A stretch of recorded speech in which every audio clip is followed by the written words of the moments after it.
Thank you. And the right back, Mike. Hello, Neville Mann from Liverpool, Labour. I just start off by being not a tribalist, and I think the electoral arithmetic over the long term is obvious that there's going to be more and more coalition governments, I think. So in that sense, from my point of view as a long, an adult member of the Labour Party all my adult life, I accept that there's going to be need to have more fruitful and more mature conversations with particular Lib Dems. But can I just be a tribalist just for a minute? Because it's like an AA meeting. I've got to confess my tribalism.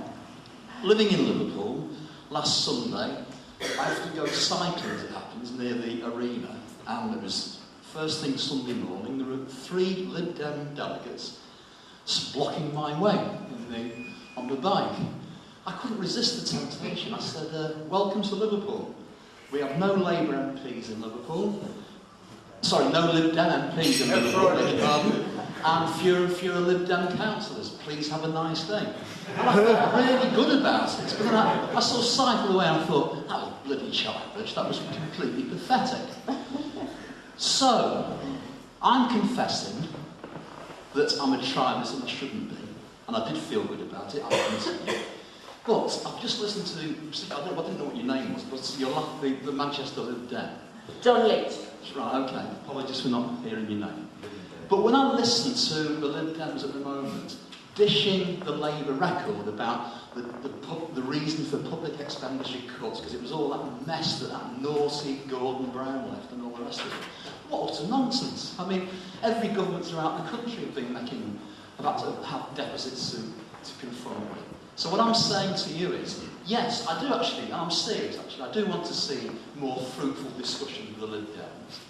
But I think in terms of the coalition, I think there's a responsibility of the Lib Dems as well, not to join in on those ridiculous sort of tabloid right-wing agenda that somehow or other, the only reason why there is such a so-called mess is because of what Gordon Brown did, and I think it's a complete rubbish. Okay, let's come back to that. Pick up whichever or any or all of those. Well, very quickly, because the questions were mainly aimed at John and Eben. But I think we just need to take a deep breath about the reality of Parliament. The Lib Dem MPs are under the Tory whip. And if you get that, then you understand the impossible position in which they place themselves. Because whether they abstain on student finance or on... Well, they're not going to abstain on Trident, because apparently Nick Harvey's taken a leaf out of Gordon's book and is going to try and stitch us up by having the vote after the next election, so we have a row about it before they've made their minds up. If you get that about the whipping, then you'll understand why Nick Clegg, and it's very close to my heart because he's my neighbouring MP, is more tribal than David Cameron is. I mean, Nick Clegg is more anti-Labour, more vehemently anti-Labour, and that's why you get this touch of tribalism. You see, in the weekend after the election, firstly, I thought, is it possible to do it in terms of the arithmetic? Well, you needed every single opposition member of Parliament, the SNP, Welsh Nats, the Ulster Unionists. Secondly, you'd need them to all have agreed to sign up to a programme. And thirdly, you'd have had to have persuaded the electorate and the media that this government had any legitimacy at all in democratic terms. Because democracy is about accepting when you lose an election, not just when you win it.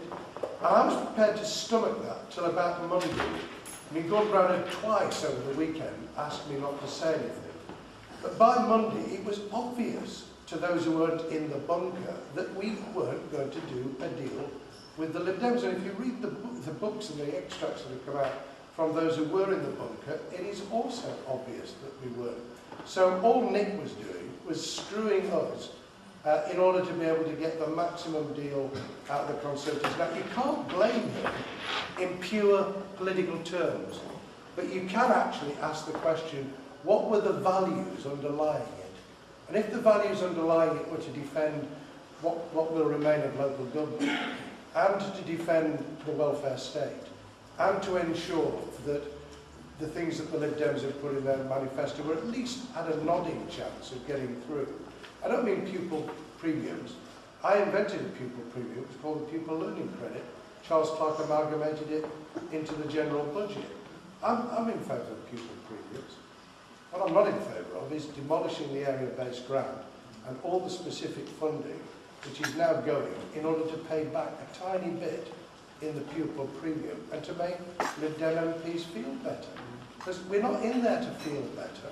We had that syndrome in the 1970s and early 80s about feeling better. We're actually in there to defend what we stand for. My argument, John and Evans, with you is, how on earth, I mean, Evans free of this, he's a free bird, but how on earth are you going to live under the Tory whip? And it would be just the same problem with Labour, except for this. Under Labour, you'd have been defending much of your manifesto pledges. You'd have been defending services. You'd have been protecting communities. And yes, we'd have had to have given way on some of the shibboleths that I'm in favour of. But we'd have done it knowing that in the end, people were going to be better off. You're having to do it knowing that people you represent are going to be worse off.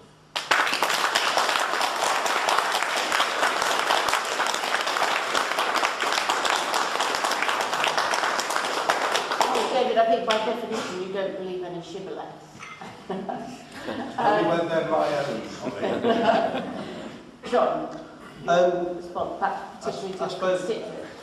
I will do, but I just want to pick up on what David said first. That we don't take the Tory whip, we take the Liberal Democrat whip, which is part of the coalition government. And I think one of the things that a lot of people are failing to recognise now, that we don't just have a Conservative government or a Labour government, we have a coalition government between the Conservatives and the Liberal Democrats. So we don't take the Tory whip, we take our own whip, which is a coalition government.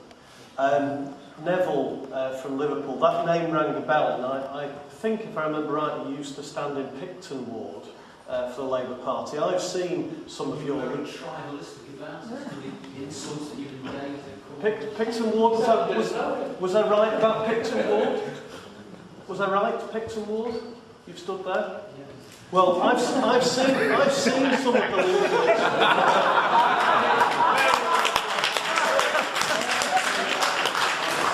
I've seen some of the leaflets that the Labour Party put out in Picton Ward. Smile, Neville, go and smile.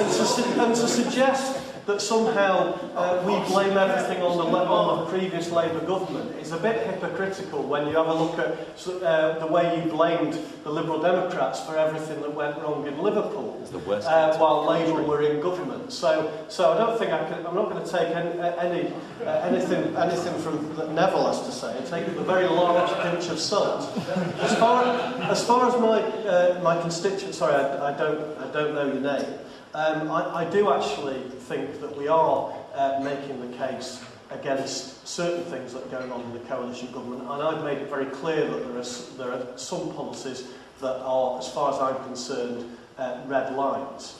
I will vote against any increase in tuition fees, despite the fact that in the coalition agreement we're supposed to abstain. I will vote against it, full stop.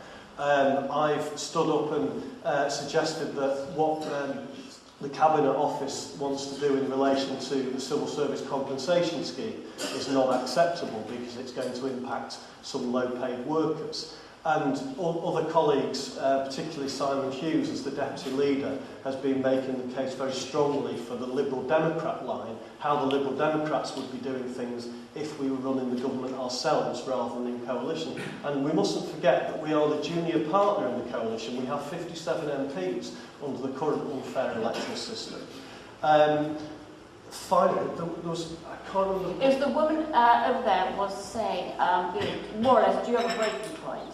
When the cuts really hit hard, well, and will you be standing shoulder to shoulder with people who are really suffering? Well, if we'd gone into coalition with Labour, or if we'd been running the country ourselves, things would be different. But the only options that were available were either a coalition government with the Conservatives or a minority Conservative administration.